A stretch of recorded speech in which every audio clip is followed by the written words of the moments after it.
नमक का दरोगा कहानी का पाठ यहाँ प्रस्तुत है, जैसा कि आपने अनुरोध किया है। कहानी नमक का दरोगा।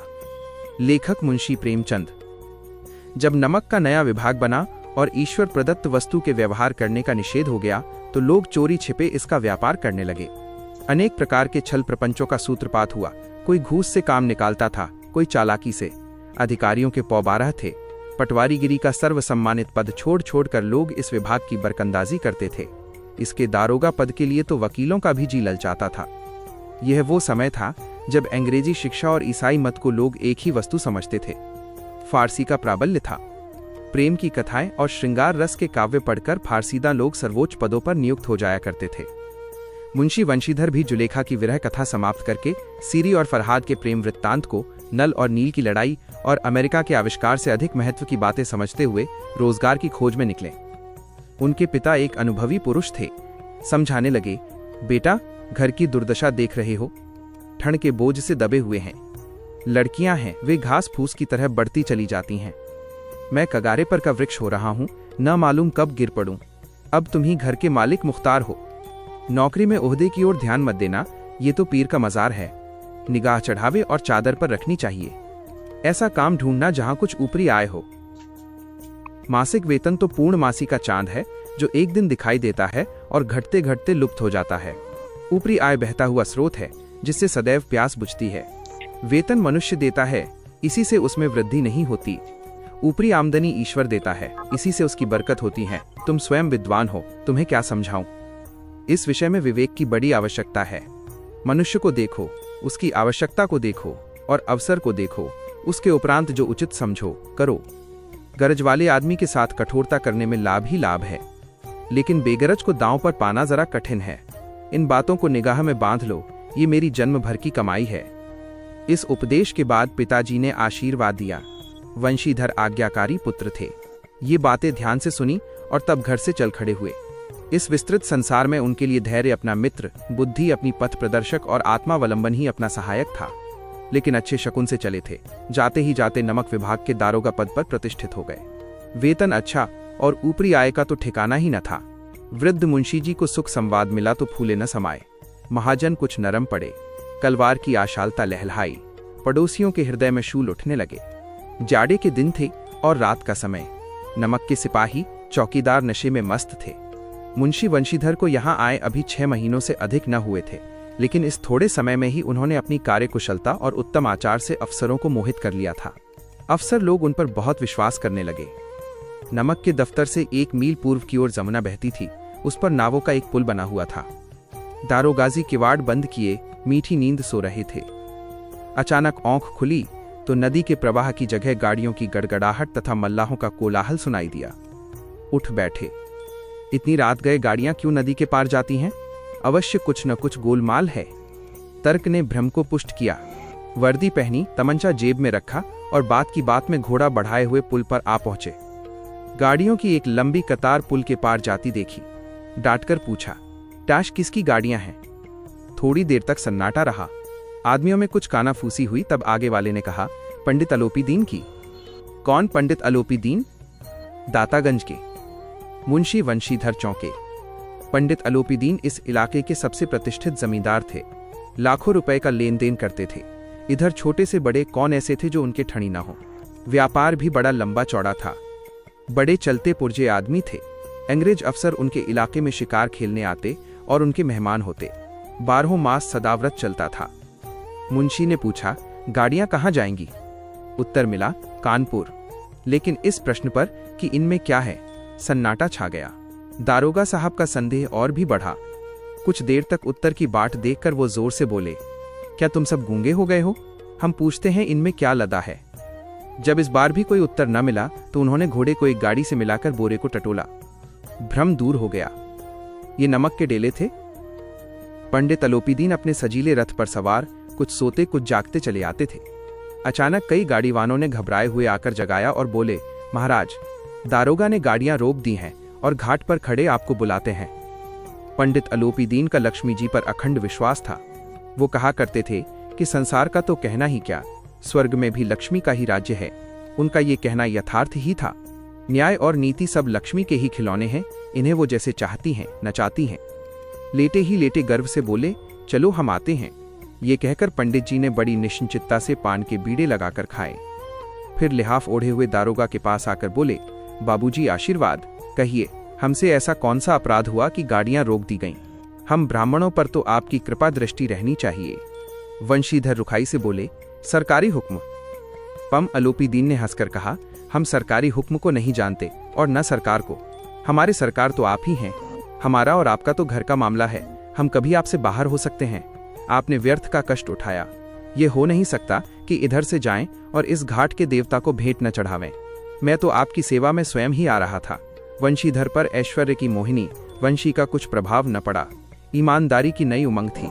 कड़क कर बोले, हम उन नमक हरामों में नहीं हैं जो कौड़ियों पर अपना ईमान बेचते फिरते हैं। आप इस समय हिरासत में हैं। आपको कायदे के अनुसार चालान होगा। बस मुझे अधिक बातों की फुर्सत नहीं है। जमादार बदलू सिंह, तुम इन्हें हिरासत में ले चलो, मैं हुक्म देता हूं। पंग अलोपीदीन स्तंभित हो गए। गाड़ीवानों में हलचल मच गई। पंडित जी के जीवन में कदाचित ये पहला ही अवसर था कि पंडित जी को ऐसी कठोर बातें सुननी पड़ी। बदलू सिंह आगे बढ़ा, किंतु रोब के मारे ये साहस न हुआ कि उनका हाथ पकड़ सके। पंडित जी ने धर्म को धन का ऐसा निरादर करते कभी न देखा था। विचार किया कि ये अभी उद्दंड लड़का है, माया मोह के जाल में अभी नहीं पड़ा। अल्हड़ है, झिझकता है। बहुत दीन भाव से बोले, बाबू साहब ऐसा न कीजिए, हम मिट जाएंगे। इज्जत धूल में मिल जाएगी। हमारा अपमान करने से आपके हाथ क्या आएगा? हम किसी तरह आपसे बाहर थोड़े ही हैं। वंशीधर ने कठोर स्वर में कहा, हम ऐसी बातें नहीं सुनना चाहते। अलोपीदीन ने जिस सहारे को चट्टान समझ रखा था वो पैरों के नीचे खिसकता हुआ मालूम हुआ। स्वाभिमान और धन ऐश्वर्य की कड़ी चोट लगी, किंतु अभी तक धन की सांख्यिक शक्ति का पूरा भरोसा था। अपने मुख्तार से बोले, लाला जी 1000 के नोट बाबू साहब की भेंट करो, आप इस समय भूखे सिंह हो रहे हैं। वंशीधर ने गर्म होकर कहा, 1000 नहीं, 1 लाख भी मुझे सच्चे मार्ग से नहीं हटा सकते। धर्म की इस बुद्धिहीन दृढ़ता और देव दुर्लभ त्याग पर मन बहुत झुंझलाया। अब दोनों शक्तियों में संग्राम होने लगा। धन ने उछल उछलकर आक्रमण करने शुरू किए। 1 से 5, 5 से 10, 10 से 15 और 15 से 20,000 तक नौबत पहुंची, किंतु धर्म अलौकिक वीरता के साथ बहुसंख्यक सेना के सम्मुख अकेला पर्वत की भांति अटल अविचलित खड़ा था। अलोपीदीन निराश होकर बोले, अब इससे अधिक मेरा साहस नहीं, आगे आपको अधिकार है।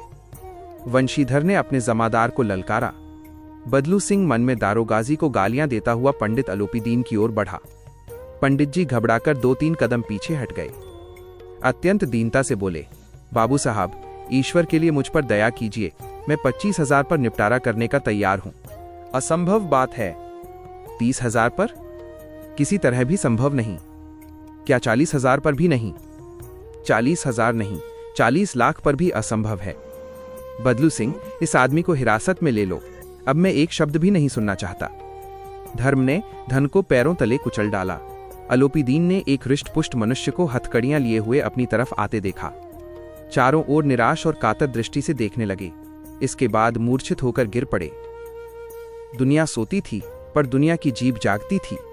सवेरे देखिए तो बालक वृद्ध सबके मुंह से यही बात सुनाई देती थी। जिसे देखिए वही पंडित जी के इस व्यवहार पर टीका टिप्पणी कर रहा था। निंदा की बौछारें हो रही थीं, मानो संसार से अब पापी का पाप कट गया। पानी को दूध के नाम से बेचने वाला ग्वाला, कल्पित रोजनामचे भरने वाले अधिकारी वर्ग, रेल में बिना टिकट सफर करने वाले बाबू लोग, जाली दस्तावेज बनाने वाले सेठ और साकार, ये सब के सब देवताओं की भांति गर्दनें चला रहे थे। जब दूसरे दिन पंडित अलोपीदीन अभियुक्त होकर कांस्टेबलों के साथ हाथों में हथकड़ियां, हृदय में ग्लानि और क्षोभ भरे, लज्जा से गर्दन झुकाए अदालत की तरफ चले तो सारे शहर में हलचल मच गई। मेलों में कदाचित आंखें इतनी व्यग्र न होती होंगी। भीड़ के मारे छत और दीवार में कोई भेद न रहा, किंतु अदालत में पहुंचने की देर थी। पम अलोपीदीन इस अगाध वन के सिंह थे। अधिकारी वर्ग उनके भक्त, अमले उनके सेवक, वकील मुख्तार उनके आज्ञा पालक और अर्दली, चपरासी तथा चौकीदार तो उनके बिना मोल के गुलाम थे। उन्हें देखते ही लोग चारों तरफ से दौड़े। सभी लोग विस्मित हो रहे थे, इसलिए नहीं कि अलोपीदीन ने यह कर्म किया, बल्कि इसलिए कि वो कानून के पंजे में कैसे आए। ऐसा मनुष्य जिसके पास असाध्य साधन करने वाला धन और अनन्य वाचालता हो, वो क्यों कानून के पंजे में आए? प्रत्येक मनुष्य उनसे सहानुभूति प्रकट करता था। बड़ी तत्परता से इस आक्रमण को रोकने के निमित्त वकीलों की एक सेना तैयार की गई। न्याय के मैदान में धर्म और धन में युद्ध ठन गया। वंशीधर चुपचाप खड़े थे। उनके पास सत्य के सिवा न कोई बल था, न स्पष्ट भाषण के अतिरिक्त कोई शस्त्र। गवाह थे, किंतु लोभ से डांवाडोल। यहां तक कि मुंशी जी को न्याय भी अपनी ओर कुछ खिंचा हुआ दिख पड़ता था। वो न्याय का दरबार था, परंतु उसके कर्मचारियों पर पक्षपात का नशा छाया हुआ था। किंतु पक्षपात और न्याय का क्या मेल? जहां पक्षपात हो वहां न्याय की कल्पना नहीं की जा सकती। मुकदमा शीघ्र ही समाप्त हो गया। डिप्टी मजिस्ट्रेट ने अपनी तजवीज में लिखा, पम अलोपीदीन के विरुद्ध दिए गए प्रमाण निर्मूल और भ्रमात्मक हैं। वो एक बड़े भारी आदमी हैं। ये बात कल्पना के बाहर है कि उन्होंने थोड़े लाभ के लिए ऐसा दुस्साहस किया हो। यद्यपि नमक के दरोगा मुंशी वंशीधर का अधिक दोष नहीं है, लेकिन ये बड़े खेद की बात है कि उसकी उद्दंडता और विचारहीनता के कारण एक भले मानुस को कष्ट झेलना पड़ा। हम प्रसन्न हैं कि वो अपने काम में सजग और सचेत रहता है, किंतु नमक के मुकदमे की बढ़ी हुई नमक से हलाली ने उसके विवेक और बुद्धि को भ्रष्ट कर दिया। भविष्य में उसे होशियार रहना चाहिए। वकीलों ने यह फैसला सुना और उछल पड़े। पम अलोपीदीन मुस्कुराते हुए बाहर निकले। स्वजन बांधवों ने रुपए की लूट की। उदारता का सागर उमड़ पड़ा। उसकी लहरों ने अदालत की नींव तक हिला दी। जब वंशीधर बाहर निकले तो चारों ओर उनके ऊपर व्यंग्यबाणों की वर्षा होने लगी। चपरासियों ने झुक झुक कर सलाम किए, किंतु इस समय एक कटु वाक्य, एक एक संकेत उनकी गर्वाग्नि को प्रज्वलित कर रहा था। कदाचित इस मुकदमे में सफल होकर वो इस तरह अकड़ते हुए न चलते। आज उन्हें संसार का एक खेदजनक विचित्र अनुभव हुआ। न्याय और विद्वत्ता, लंबी चौड़ी उपाधियां, बड़ी बड़ी दाढ़ियां, ढीले चोगे एक भी सच्चे आदर का पात्र नहीं है। वंशीधर ने धन से बैर मोल लिया था, उसका मूल्य चुकाना अनिवार्य था। कठिनता से एक सप्ताह बीता होगा कि मुअत्तली का परवाना आ पहुंचा। कार्यपरायणता का दंड मिला। बेचारे भग्न हृदय शोक और खेद से व्यथित घर को चले। बूढ़े मुंशी जी तो पहले ही से कुड़बुड़ा रहे थे कि चलते चलते इस लड़के को समझाया था, लेकिन इसने एक न सुनी। सब मनमानी करता है। हम तो कलवार और कसाई के तगादे सहें, बुढ़ापे में भगत बनकर बैठे और वहां बस वही सूखी तनख्वाह। हमने भी तो नौकरी की है और कोई ओहदेदार नहीं थे, लेकिन काम किया, दिल खोल कर किया, और आप ईमानदार बनने चले हैं। घर में चाहे अंधेरा हो, मस्जिद में अवश्य दिया जलाएंगे। खेद ऐसी समझ पर। पढ़ना लिखना सब अकारत गया। इसके थोड़े ही दिनों बाद जब मुंशी वंशीधर इस दुरावस्था में घर पहुंचे और बूढ़े पिताजी ने समाचार सुना तो सिर पीट लिया। बोले, जी चाहता है कि तुम्हारा और अपना सिर फोड़ लूं। बहुत देर तक पछता पछता कर हाथ मलते रहे। क्रोध में कुछ कठोर बातें भी कहीं, और यदि वंशीधर वहां से टल न जाता तो अवश्य ही ये क्रोध विकट रूप धारण करता। वृद्ध माता को भी दुख हुआ। जगन्नाथ और रामेश्वर यात्रा की कामनाएं मिट्टी में मिल गईं। पत्नी ने कई दिनों तक सीधे मुंह बात तक नहीं की। इसी प्रकार एक सप्ताह बीत गया। सांध्य का समय था। बूढ़े मुंशी जी बैठे बैठे राम नाम की माला जप रहे थे। इसी समय उनके द्वार पर सजा हुआ रथ आकर रुका। हरे और गुलाबी पर्दे, पछहिए बैलों की जोड़ी, उनकी गर्दन में नीले धागे, सींग पीतल से जड़े हुए। कई नौकर लाठियां कंधों पर रखे साथ थे। मुंशी जी अगवानी को दौड़े देखा तो पंडित अलोपीदीन है। झुककर दंडवत की और लल्लो चप्पो की बातें करने लगे। हमारा भाग्य उदय हुआ जो आपके चरण इस द्वार पर आए। आप हमारे पूज्य देवता हैं, आपको कौन सा मुंह दिखावें? मुंह में तो कालिख लगी हुई है। किंतु क्या करें, लड़का अभागा कपूत है, नहीं तो आपसे क्या मुंह छिपाना पड़ता। ईश्वर निस्संतान चाहे रखे, पर ऐसी संतान न दे। अलोपीदीन ने कहा, नहीं भाई साहब, ऐसा न कहिए। मुंशी जी ने चकित होकर कहा, ऐसी संतान को और क्या कह। अलोपीदीन ने वात्सल्यपूर्ण स्वर में कहा, कुलतिलक और पुरुषों की कीर्ति उज्जवल करने वाले संसार में ऐसे कितने धर्मपरायण मनुष्य हैं जो धर्म पर अपना सब कुछ अर्पण कर सकें। पम अलोपीदीन ने वंशीधर से कहा, दरोगाजी, इसे खुशामद न समझिए। खुशामद करने के लिए मुझे इतना कष्ट उठाने की जरूरत न थी। उस रात को आपने अपने अधिकार बल से अपनी हिरासत में लिया था, किंतु आज मैं स्वेच्छा से आपकी हिरासत में आया हूं। मैंने हजारों रईस और अमीर देखे, हजारों उच्च पदाधिकारियों से काम पड़ा, किंतु परास्त किया तो आपने। मैंने सबको अपना और अपने धन का गुलाम बनाकर छोड़ दिया। मुझे आज्ञा दीजिए कि आपसे कुछ विनय करूं। वंशीधर ने अलोपीदीन को आते देखा तो उठकर सत्कार किया, किंतु स्वाभिमान सहित। समझ गए कि ये महाशय मुझे लज्जित करने और जलाने आए हैं। क्षमा प्रार्थना की चेष्टा नहीं की, वरन उन्हें अपने पिता की ये ठकुर सुहाती की बात असह्य सी प्रतीत हुई। पर पंडित जी की बातें सुनी तो मन की मैल मिट गई। पंडित जी की ओर उड़ती हुई दृष्टि से देखा, सद्भाव झलक रहा था। गर्व ने अब लज्जा के सामने सिर झुका दिया। शर्माते हुए बोले, यह आपकी उदारता है जो ऐसा कहते हैं। मुझसे जो कुछ अविनय हुई है उसे क्षमा कीजिए। मैं धर्म की बेड़ी में जकड़ा हुआ था, नहीं तो वैसे मैं आपका दास हूं। जो आज्ञा होगी वह मेरे सिर माथे पर। अलोपीदीन ने विनीत भाव से कहा, नदी तट पर आपने मेरी प्रार्थना नहीं स्वीकार की थी, किंतु आज स्वीकार करनी पड़ेगी। वंशीधर बोले, मैं किस योग्य हूं, किंतु जो कुछ सेवा मुझसे हो सकती है उसमें त्रुटि न होगी। अलोपीदीन ने एक स्टाम्प लगा हुआ पत्र निकाला और उसे वंशीधर के सामने रखकर बोले, डैश, इस पद को स्वीकार कीजिए और अपने हस्ताक्षर कर दीजिए। मैं ब्राह्मण हूं, जब तक ये सवाल पूरा न कीजिएगा द्वार से न हटूंगा। मुंशी वंशीधर ने उस कागज को पढ़ा तो कृतज्ञता से आंखों में आंसू भर आए। पम अलोपीदीन ने उनको अपनी सारी जायदाद का स्थायी मैनेजर नियत किया था। 6000 वार्षिक वेतन के अतिरिक्त रोजाना खर्च अलग, सवारी के लिए घोड़ा, रहने को बंगला, नौकर चाकर मुफ्त। कंपित स्वर में बोले, पंडित जी, मुझमें इतनी सामर्थ्य नहीं है कि आपकी उदारता की प्रशंसा कर सकूं, किंतु ऐसे उच्च पद के योग्य नहीं हूं। अलोपीदीन हंसकर बोले, मुझे इस समय एक अयोग्य मनुष्य की ही जरूरत है। वंशीधर ने गंभीर भाव से कहा, यो, मैं आपका दास हूं। आप जैसे कीर्तिवान सज्जन पुरुष की सेवा करना मेरे लिए सौभाग्य की बात है, किंतु मुझमें न विद्या है, न बुद्धि, न वह स्वभाव जो इन त्रुटियों की पूर्ति कर देता है। ऐसे महान कार्य के लिए एक बड़े मर्मज्ञ अनुभवी मनुष्य की जरूरत है।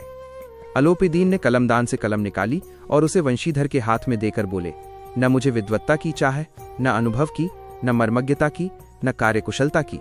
इन गुणों के महत्व को खूब पा चुका हूं। अब सौभाग्य और सुअवसर ने मुझे वो मोती दे दिया जिसके सामने योग्यता और विद्वत्ता की चमक फीकी पड़ जाती है। ये कलम लीजिए, अधिक सोच विचार न कीजिए, दस्तखत कर दीजिए। परमात्मा से यही प्रार्थना है कि वह आपको सदैव वही नदी के किनारे वाला बेमुरौवत, उद्दंड, कठोर परंतु धर्मनिष्ठ दारोगा बनाए रखे। वंशीधर की आंखें डबडबा आईं। हृदय के संकुचित पात्र में इतना एहसान न समा सका।